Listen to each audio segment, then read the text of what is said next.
got that door, Nick? Thank you very much. Good evening, everybody. Thank you very much for coming. I apologize for the delay. I needed to double-check the information that I had. For those of you who are joining us on social media, thank you very much as well. My name is Detective Sergeant Dana Costin, C-O-S-T-O-N. I am the Cape Coral Police Department Public Affairs Officer. This afternoon around 5:45 p.m., Cape Coral Police responded to a call of a shooting in the 2600 block of Skyline Boulevard. Upon arrival, officers discovered that a motorcyclist suffered a fatal gunshot wound in the roadway.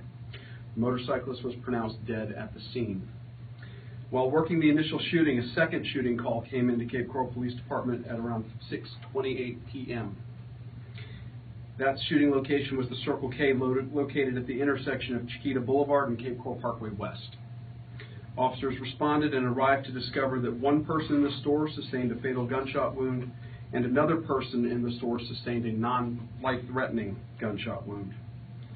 Officers responding in the area located the suspect approximately 4 minutes later near the intersection of Skyline Boulevard and Cape Coral Parkway West. Our officers were able to get the vehicle stopped near the 5100 block of Skyline Boulevard. At that time, the suspect was still armed and violently resisting officers, and our officers engaged him, killing the suspect at the scene. There were 2 passengers in the car with the suspect who also sustained injuries. Both of those passengers were transported to a local hospital for treatment. I can tell you at this hour, the scene at 2600 Skyline has been processed and cleared. Residents and drivers in the area will be able to pass freely as they're traveling in that area. Officers, detectives, and forensics personnel, along with our victims' advocates, are still assisting at the remaining scenes with this investigation and will probably be doing so throughout the night and well into tomorrow. No names are being released at this point. No details regarding the number of shots fired, number of officers involved, any of that is going to be released tonight. All of that is going to be part of the ongoing investigation. We will have a more detailed news release hopefully tomorrow, but as soon as the information becomes available. This is still a very active and very fluid investigation. We may find that there are additional scenes that we need to process and warrants that will need to be served. So as I have additional information in this case, I will be updating all of you via email. I'll be conducting another news briefing if necessary, and we'll of course be sending out updates via social media as well. So now that you know what little I'm going to be able to talk about in terms of the particulars, I can open it up to a few questions from all of you here. Yes, ma'am. Are there any early indications that this was a planned event that they're planning on? Still very early on. I wouldn't be able to give you any information on that. That wouldn't be speculation. So I'm just going to hold off until we have all the information in. Dan, you can look at that if you can, but I just want to confirm if you already said this. Are you in fact sure that all of these scenes are in fact related? Yes. We are confident that the 2 shooting scenes that we're talking about and the 3rd traffic stop with the shooting as well are all related. And how do we know that? Same suspect at all 3 scenes. Anything else, guys? Did he fire upon any officers? Can't get into any specifics right now. All I can say, he was violently resisting the officers, was armed at the time, and officers responded accordingly. Were there children involved? Now, I can't get into any specifics as to the age of any persons who were in the vehicle. We'll have a detailed news release giving you that type of information, hopefully tomorrow. As soon as I get the information, I'll be pushing that out. It won't be a pull situation where you have to request it. I'll be pushing it out as soon as I get it. Can you tell us if this is something that we normally see, or is this a little unusual for? Clearly not. Cape Coral, on average, in fact, I was looking at our statistics the other day. We have, on average, fewer than 5 homicides in a year. I think the most extreme year that we've had in the last decade, we had 7 homicides in a single year. Today, it appears that we've had 2 in one day.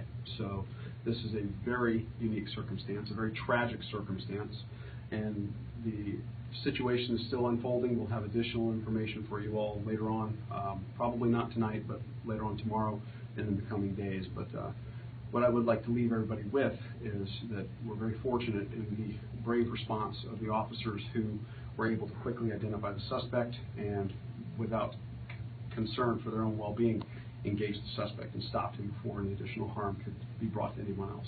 Can you speak to the numbers and the type of response as much as you can?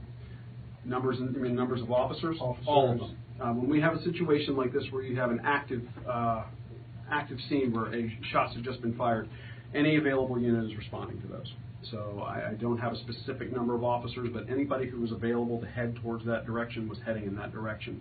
When you also have a scene like the initial crime scene, you have to have a certain number of people there for scene security to maintain the integrity of the crime scene. We had additional officers stay over from day shift to assist us with response to 911 calls for service, and we had additional resources come over from Lee County and the form of victims advocates and crime scene units to assist us as well. So this has been a bit of an all-hands-on-deck approach tonight, and it's been an absolutely tremendous thing to see. Not that I want to do anything to celebrate in a time of tragedy like this, but the one bit of solace I think that we can take from this was the rapidness and the effectiveness of the response that the department was able to provide citizens tonight. Can you tell us which type of gun was used? No. And what can the community expect in those areas tomorrow when they wake up in terms of police presence? That's good. The police presence in the affected areas is going to slowly dissipate till you won't really see any police presence at all. Any scenes that we have to hold for the service of a search warrant, there will at least be a marked unit present to hold the scene, crime scene tape where it is needed. But I hope to see the roadway in the 5100 block of Skyline cleared by late morning or early afternoon tomorrow. Can you read too, when you say the suspect was actively resisting, can you give me a detail on what that means exactly? No. I know you already went over this, but the numbers again of dead and injured. Let me see. One victim was deceased at the first scene. That was the motorcyclist. Second subject was deceased at the second scene, and another subject was injured at the second scene. And then at the third scene, which is the traffic stop, the suspect was killed. In the two victims that you talked, in the two victims you talked about inside the car, were they shot by the suspect or by police? We'll determine that as the investigation proceeds. And the seriousness of their injuries? They were transported to the hospital for their injuries. I don't have an update on their seriousness of their injuries at this time. What about how quickly they were able to apprehend the suspect? Now you said it was only 4 minutes after that second call. How was that? Obviously, I mean, a great timing. Obviously, that person wasn't out there a little bit longer. But can you give me more details on just how quickly they were able to get? Part of that has to do with right place, right time. Part of it has to do with officers beginning to put together information that they were able to glean during the first part of the investigation as to who the suspect might be. And they were fortunately in the right place, right time. Geographically, you're talking about a distance of approximately 1 mile between Skyline Boulevard and Chiquita Boulevard. So we already had a large number of officers in the southwest end of town, so that allowed us to make contact so quickly. And are you able to talk about the car that suspect was in? What are you specifically asking? Make and model? Yes. All I know is it was a red car. I didn't catch make or model. Sorry. And do you know if dash cams were being used during the initial? I'm not sure yet. Not every vehicle has a dash camera, just like not every single officer has a body camera. So those that have it, the dash camera video will be downloaded. That'll be part of evidence. You will be able to request that once discovery is concluded, or once the investigation is closed. Same for any body camera footage. Did the officers have body armor? Do you know? All of our officers wear body armor on duty. Thank you. Yes. Can you elaborate at all the relationship between the suspect and the other people in that car? Are they suspects as well? I don't have any information as to the specifics of their relationship and any culpability or criminality that may be associated with them. I'll have to defer to the detectives once they conclude their investigation. We'll have more info. So those passengers in the suspect's car are still being questioned by police? They're being treated at the hospital. They're not being questioned at this time. And you said at the second scene there was one person was killed and a second person was injured as well. Did either one of those work at the Circle K? That I couldn't specify. Sorry. At the second scene, was a victim in a car or out walking? I don't have that information yet. I'm sorry. All I have is that there were 2 victims at that second scene. So we know the initial victim was on a motorcycle, but then Correct. we don't know about the others. That's correct. What is your reaction to this? I mean, I know you spoke to the fact that Cape Coral has such a low homicide rate and such a tragedy happening in one night here. Like I said, it's shocking. You know, as you go through your career, this isn't coming up on my 20th year in law enforcement. There are certain days that stick out in your mind, and this will definitely be one of those for me and probably for many of the men and women who are working this evening.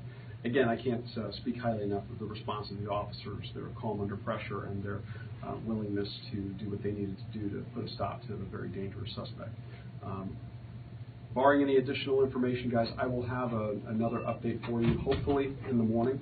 As soon as I have information that I'm able to provide you, I will, and that will be in your email inbox, and just keep an eye out for my emails. Are any officers being treated for any injuries? No officers were harmed. And one last question, I'm sorry. Do you know, or are you allowed to say whether the motorcyclist was, shot during the stop or, like when he was stopped? You might have a couple things conflated. The motorcyclist was a victim, not the suspect. Thank you. Mm-hmm. Okay. Guys, thank you very much. Additional updates will be forthcoming via email. And for those of you joining us online, thank you very much. Please look out for us not only on your favorite news site, but on Facebook.com/KatePD and all of our social media outlets as well. Thank you.